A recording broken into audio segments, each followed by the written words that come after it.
भुवः स्वः तत्सवितुर्वरेण्यं भर्गो देवस्य धीमहि धियो यो नः प्रचोदयात्।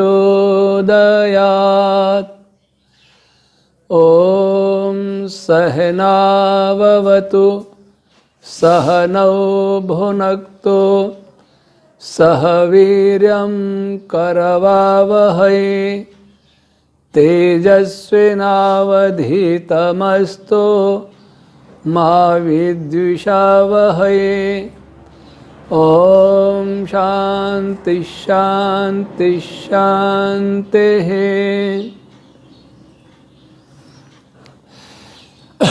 प्रिय श्रोतागण, कल हम हिम और घृम इन सूक्ष्म रश्मियों की चर्चा कर रहे थे। उससे पहले 7 व्याहृति रश्मियों की चर्चा हमने की। अब दूसरी श्रेणी की रश्मियों की चर्चा करते हैं, वह प्राथमिक प्राण रश्मियां। इनकी उत्पत्ति व्याहृति रश्मियों की उत्पत्ति के पश्चात होती है और इनकी उत्पत्ति में उनकी बड़ी भूमिका भी होती है। ओम रश्मि के अतिरिक्त मुख्य भूमिका ओम रश्मि की होती है। महर्षि याज्ञवल्क्य जी ने शतपथ 10-2-6-19 में प्राण तत्व को, प्राण रश्मि को परिभाषित करते हुए कहा है, अध्रुवम वै तद्यत् प्राणः।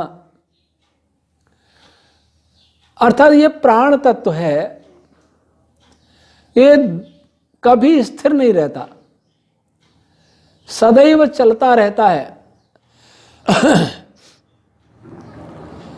सभी प्राण रश्मियां जो आगे अभी वर्णन आएगा, वो छंद रश्मियों के लिए वृषा अर्थात पुरुष का कार्य करती हैं और छंद रश्मियां योषा अर्थात स्त्री का कार्य करती हैं उनके लिए। और ये प्राण रश्मियां वृषा पुरुष रूप होकर योषा रूप छंद रश्मियों को प्रेरित करती रहती हैं, संगति के लिए प्रेरित करती रहती हैं। अर्थात उनको संयुक्त करने में उनकी भूमिका होती है।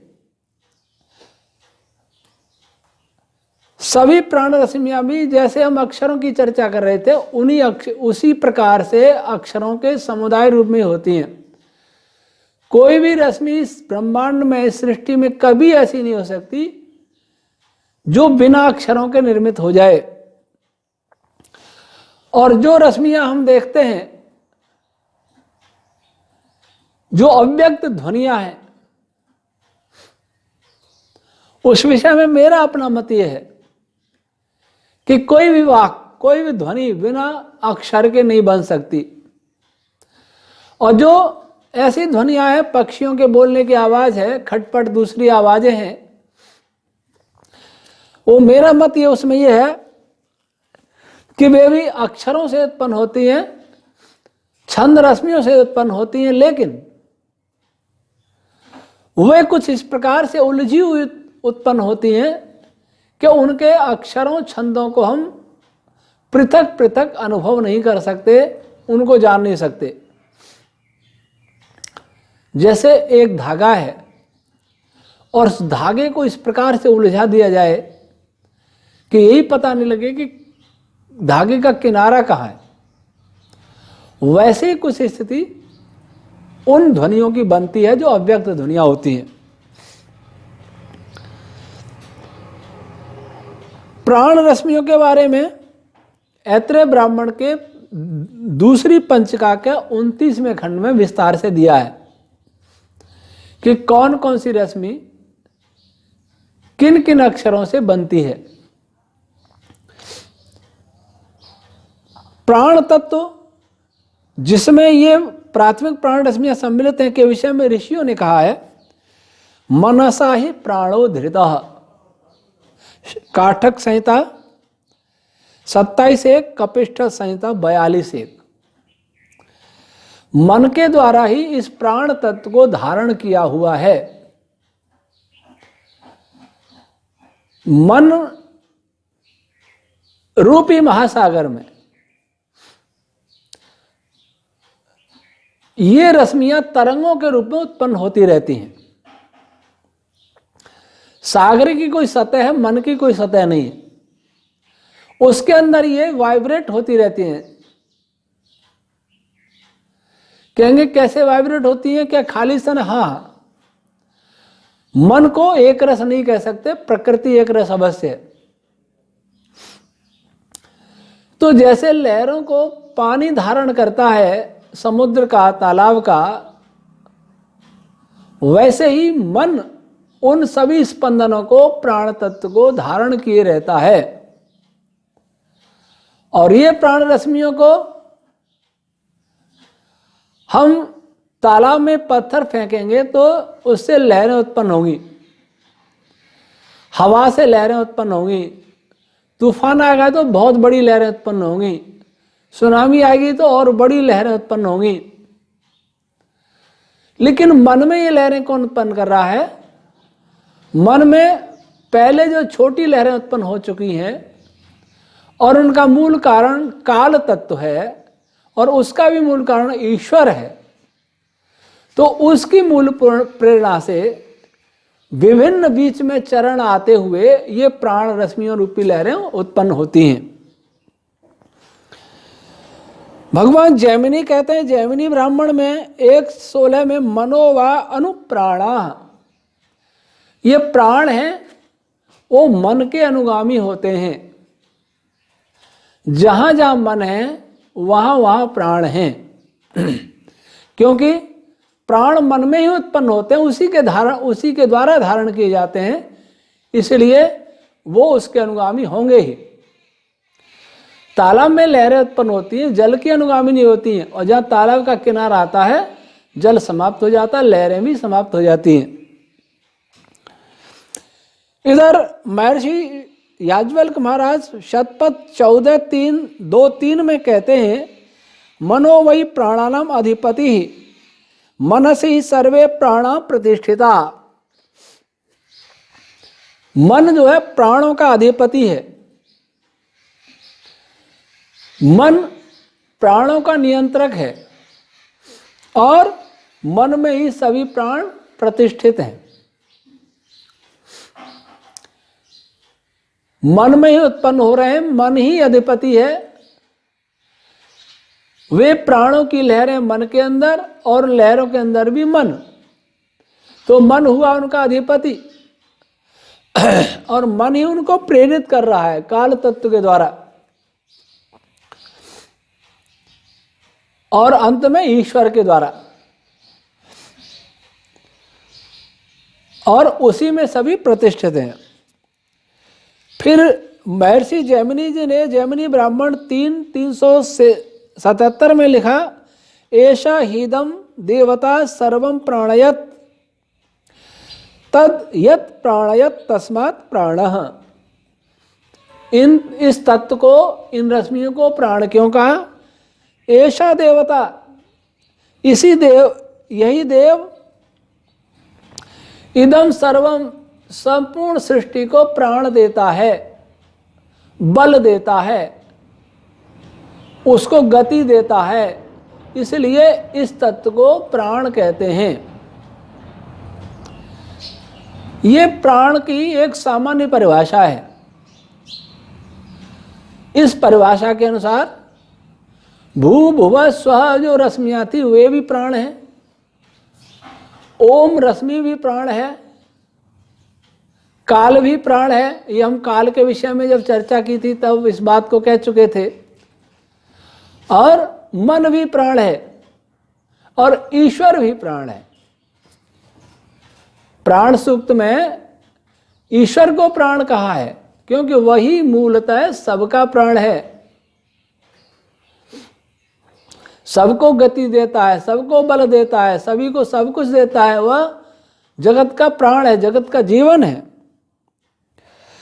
और फिर महर्षि याज्ञवल्क्य जी शतपथ 12.8.2.25 में लिखते हैं, तस्मात् सर्वे प्राणा वाचि प्रतिष्ठिता।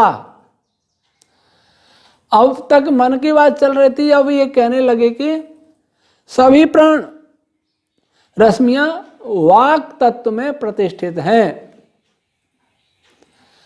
वाक तत्व अर्थात भू आदि व्याहृति रश्मियां, वाक तत्व अर्थात ओम रश्मियां, तो उनमें ही प्रतिष्ठित है। मन के अंदर लहरें उत्पन्न हुई ओम पश्यन्ति ओम की, भू आदि की, और उन लहरों में प्राण तत्व फिर उत्पन्न हुआ, प्राण रूपी लहर उत्पन्न हुई। तो प्राण तत्व रूपी लहर उन छोटी छोटी लहरों में स्थित है, अर्थात वह छोटी लहरें उस प्राण तत्व रूपी लहर को उत्पन्न कर रही हैं, उनको धारण कर रही हैं, उनको बना रहे हैं, उनको संचालित बल दे रही हैं। इसलिए उस वाक तत्व में प्राण तत्व प्रतिष्ठित हैं।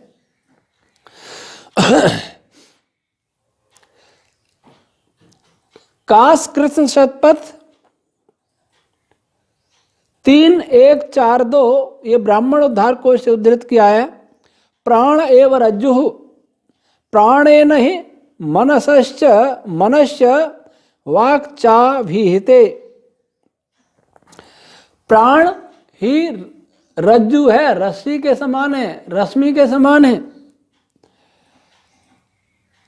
और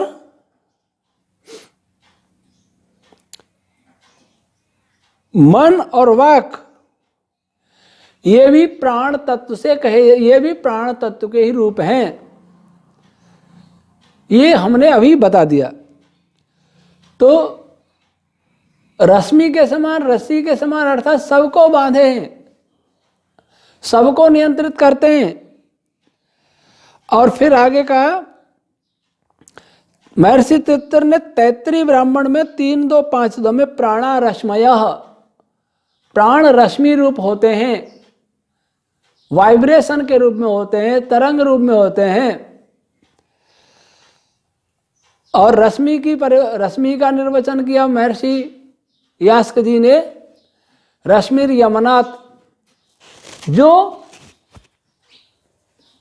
किसी को नियंत्रित करता है वह रश्मि कहलाता है। जो तत्व किसी को नियंत्रित करता है वह रश्मि कहलाता है। जैसे रस्सी नियंत्रित करती है पशु को, तो प्राण रश्मियों के रूप में है। महर्षि यात्रेय जी ने अपने आरण्यक में 3.1.6 में लिखा, वाक प्राणेन संहिता। वाक और प्राण ये साथ साथ रहते हैं। या वाक से ग्रहण करेंगे मरुद रश्मियों का, छंद रश्मियों का, ये दोनों साथ साथ रहते हैं, इनका जोड़ा है। ये स्त्री पुरुष की भांति व्यवहार करते हैं, कभी पृथक नहीं होते। और इसी को शतपथ ब्राह्मण में महर्षि याज्ञवल्क्य जी ने 1.4.1.2 में कहा, वाक च वै प्राणस्य मिथुनम। वाक और प्राण इन दोनों का मिथुन है, जोड़ा है। ये कोई भी अकेला सृष्टि का निर्माण नहीं कर सकता। जैसे केवल पॉजिटिव चार्ज से सृष्टि नहीं बन सकती और केवल नेगेटिव चार्ज से भी सृष्टि नहीं बन सकती, वैसे ही प्राण केवल प्राण तत्व से नहीं बनेगी और केवल वाक तत्व से नहीं बनेगी, दोनों के मिथुन से सृष्टि बनती है।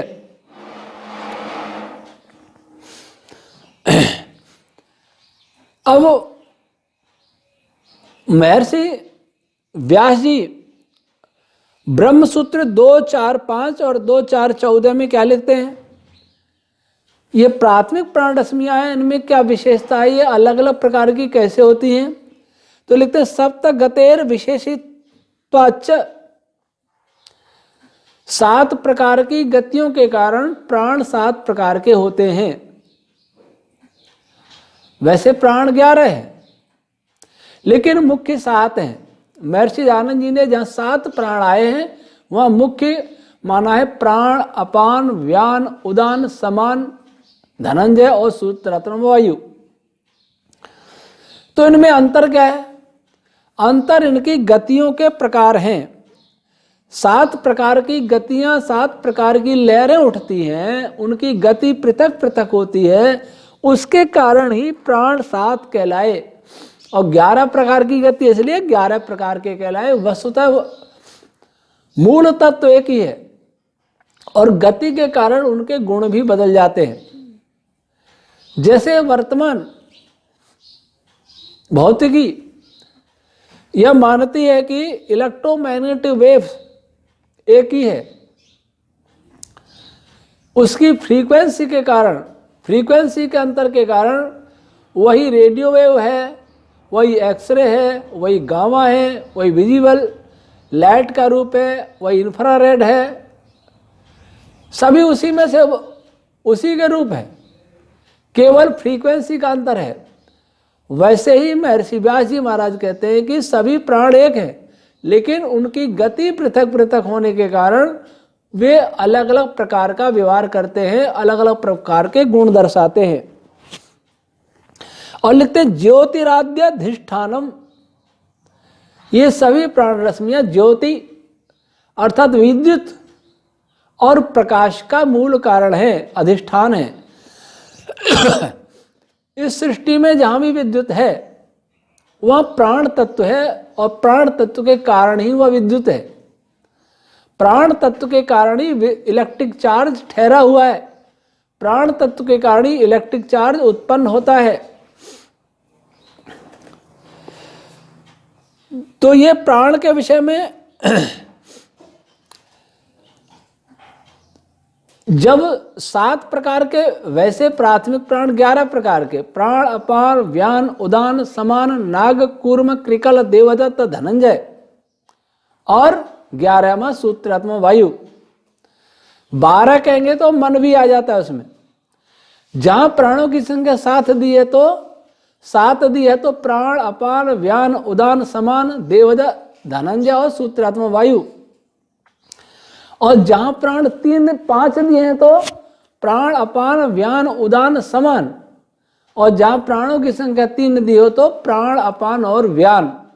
इस प्रकार से ग्रहण करना चाहिए।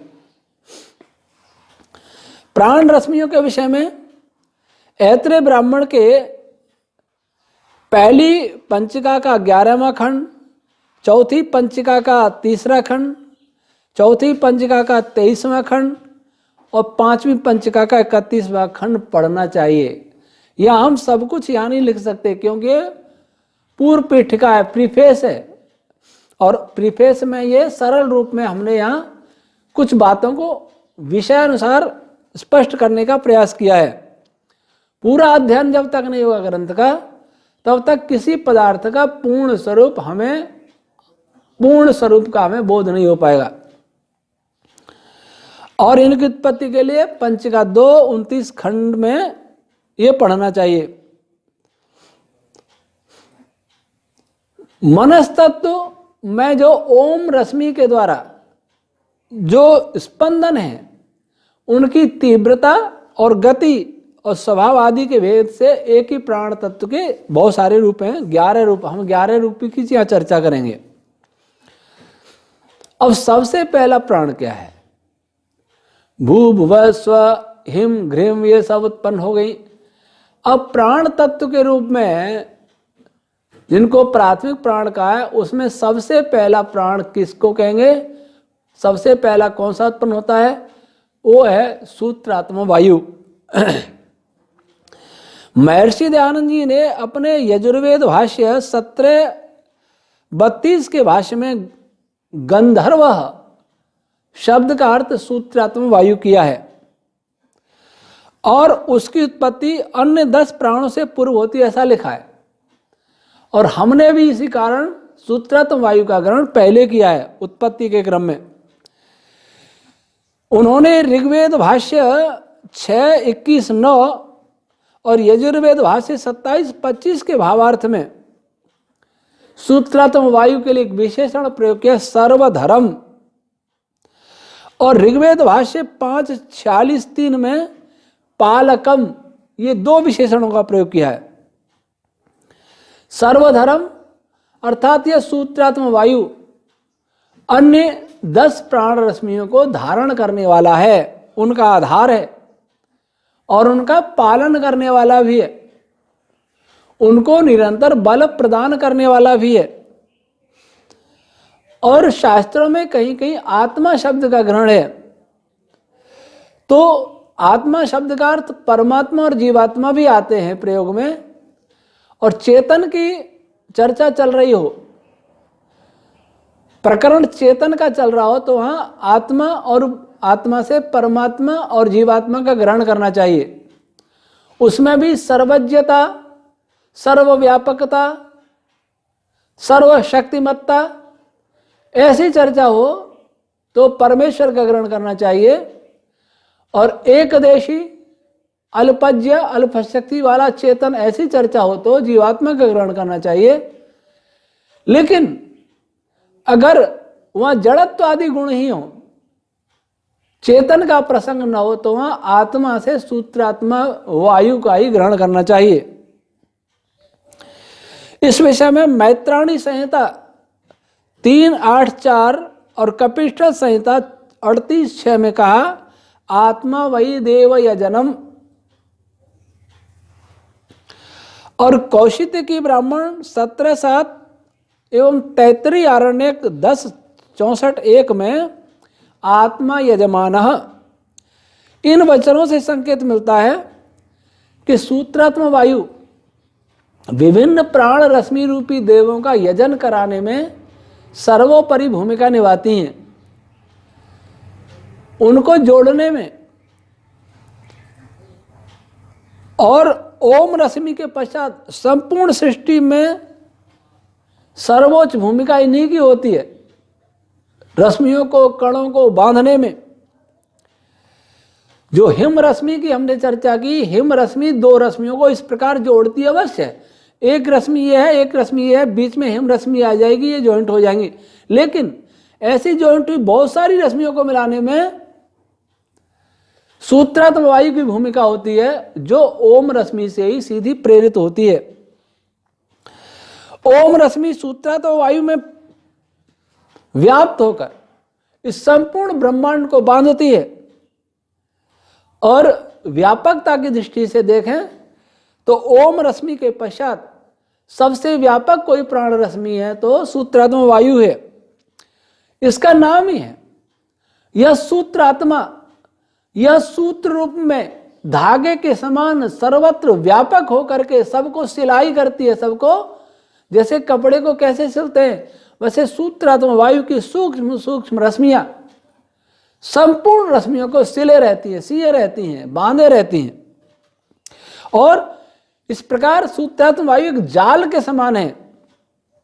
इसलिए भगवान ऐतरेय महिदास जी ने ऐतरेय ब्राह्मण में कहा 2:40 में आत्मा वही समस्तः। यह सूत्रात्मक वायु है, विभिन्न प्राण रश्मियों में मिश्रित है और मिश्रित होता हुआ ही यह प्रकट होता है पदार्थों में, और प्रकट होकर के पदार्थों में व्याप्त होकर उनको भी परस्पर मिश्रित करता है, उनको संयुक्त करता है। इस ग्रंथ के खंड पंचिका 2 का 6वां खंड, पंचिका 3 का 30वां खंड, पंचिका 3 का 35वां खंड, पंचिका 4 का 23वां खंड, पंचिका 5 का 1 और 2 खंड, पंचिका 5 का 4 और 5वां खंड, इसमें सूत्रात्मा के गुण और कर्मों के विषय में विस्तार से दिया गया है। हम यहां बहुत संक्षेप में हैं। पंचिका 3 के 38 खंड में एक मंत्र के प्रभाव को दर्शाते हुए एक मंत्र है, तंतु तन्वन रजसो भानुमन्विहि ज्योतिष्मतः पथो रक्ष धियाकृतान अनुल्वणम वयत जोगवामपो मनुर्भव जनया दैव्यम जनम। इसमें तंतु तन्वन धागे के समान, धागा के रूप में सिलते हुए सूत्रात्मक वायु धागे के समान संपूर्ण रश्मियों को, कणों को, वेव्स को, सबको धागे के समान सिलता रहता है। और खंड 5वें पंचिका के 8वें खंड में दिया है कि सूत्रात्मक वायु कंपन करती हुई अपनी क्रियाओं को संपादित करती हैं। और 5:13 में दर्शाया कि सूत्रात्मक वायु कैसी होती हैं कि जब उनका धनंजय रश्मियों से मेल हो जाता है। धनंजय की चर्चा अभी आई नहीं है, इसके आगे धनंजय की उत्पत्ति होती है। धनंजय रश्मियों का मेल होता है तब सूत्रात्मक रश्मियों की तीव्रता बहुत बढ़ जाती है। धनंजय रश्मियां सूत्रात्मक वायु को प्रेरित करती हैं, जिससे उनकी तीव्रता, जैसे केमिस्ट्री में उत्प्रेरक आते हैं, उत्प्रेरक, और उत्प्रेरक जो पदार्थ होते हैं वो रासायनिक क्रिया करते हुए अन्य पदार्थों को प्रेरित करके उनकी क्रिया को तीव्र बना देते हैं। तो वैसे ही धनंजय रश्मि का जब सूत्रात्मक वायु से संपर्क होता है तो सूत्रात्मक वायु की तीव्रता बहुत बढ़ जाती है। इसके साथ ही जो सुपरपोजिशन होती है तरंगों में, उसमें वह भी सूत्रात्मक वायु के कारण ही होती है। एक तरंग आई इधर से, दूसरी तरंग आई इधर से, यहाँ मिली, सुपरपोजिशन की स्थिति बनी, तो दोनों ही तरंगों को सूत्रात्मक वायु ऐसे घेरा हुआ है सब ओर से, इसको भी घेरा हुआ है। लेकिन जब दोनों आएंगे तो वो सूत्रात्मक वायु का घेरा हट करके उन दोनों को अपने साथ ले लेगा। फिर आगे चलेंगे तो दोनों की गति, दोनों अपनी दिशा में चले जाएंगे और सूत्रात्मक वायु वहाँ से हटके वापस पहले स्थान पर आ जाएगा। तो सूत्रात्मक वायु सुपरपोजिशन बनाने में सहयोग करता है। इसी ग्रंथ के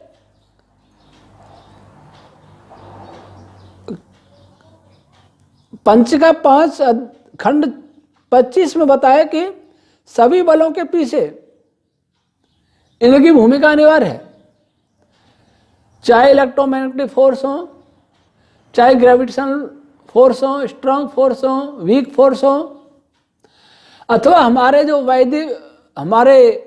वैदिक भौतिकी में 9 प्रकार के बल हैं। तो इन सब में सूत्रात्मक वायु की भूमिका आवश्यक है। ये सूत्रात्मक वायु कैसे उत्पन्न होती है? जैसे वृक्ष का एक तना होता है और उस तने से पहले शाखाएं निकलती हैं, फिर एक शाखा में से और शाखा निकलती है, फिर उस शाखा में से और शाखा निकलती है, बाद में फिर पत्ती आती है। वैसे ही सूत्रात्मक रश्मि एक हो, उसके बाद उसकी शाखा, प्रशाखा और शाखा, इस प्रकार से समूचे ब्रह्मांड में सूत्रात्मक वायु का जाल फैला हुआ है और जाल स्पंदन रूप है। सारा जो मुख्य सूत्रात्मक वायु रश्मि है उसका स्पंदन, उसके स्पंदन में से शाखा रूपी निकली उनका स्पंदन, उनमें से फिर और प्रशाखा निकली उनका स्पंदन, उनमें से और शाखा निकली उनका स्पंदन, ऐसे करके संपूर्ण मनस्तत्व में एक जाल बना लेते हैं। और इन रश्मियों का इस प्रकार से इस जाल द्वारा सभी रश्मियों को बांधे रहती हैं। अगर सूत्रात्मक वायु नहीं हो तो ब्रह्मांड तुरंत बिखर जाए, बने ही नहीं, और बनने के बाद सूत्रात्मक वायु गायब हो जाए तो बिखर जाए। इन सूत्रात्मक वायु रश्मियों का स्पेस के साथ अति निकट संबंध रहता है।